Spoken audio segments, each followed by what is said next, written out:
There are 13 jobs being lost in Happy Valley-Goose Bay. According to Unifor, which represents workers in those locations, there are another 41 between Deer Lake and Gander. That's according to the union's seniority list.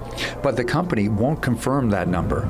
Either way, airline jobs are affected by a change in regional carriers. It's a gut punch hearing that news. There's not much else you can really say. I mean, it's devastating to a lot of them. In this province, Air Canada has contracts with Jazz Aviation and PAL Airlines. The displaced employees are with Jazz. The company would not do an interview, but according to a statement, it is, quote, making staffing changes required as a result of changes to Air Canada's schedule. We have multiple grievances that will be going in. I have put the employer on notice. Unifor is not going to sit on the sidelines quietly and watch this happen and just walk away.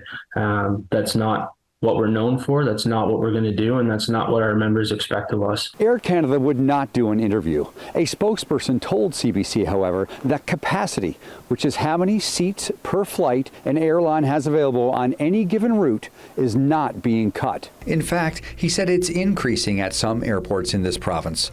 But now, some of those flights will be PAL aircraft and not Jazz. The Gander-Halifax route, we are doubling the capacity for November-December of this year compared to the same period last year. For Deer Lake, we have almost tripled capacity, and for Goose Bay to Halifax, there has been an increase.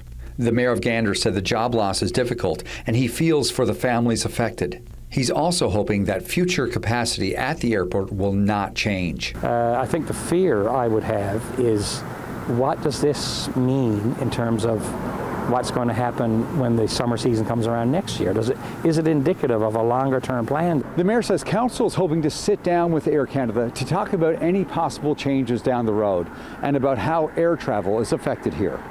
Troy Turner, CBC News, Gander.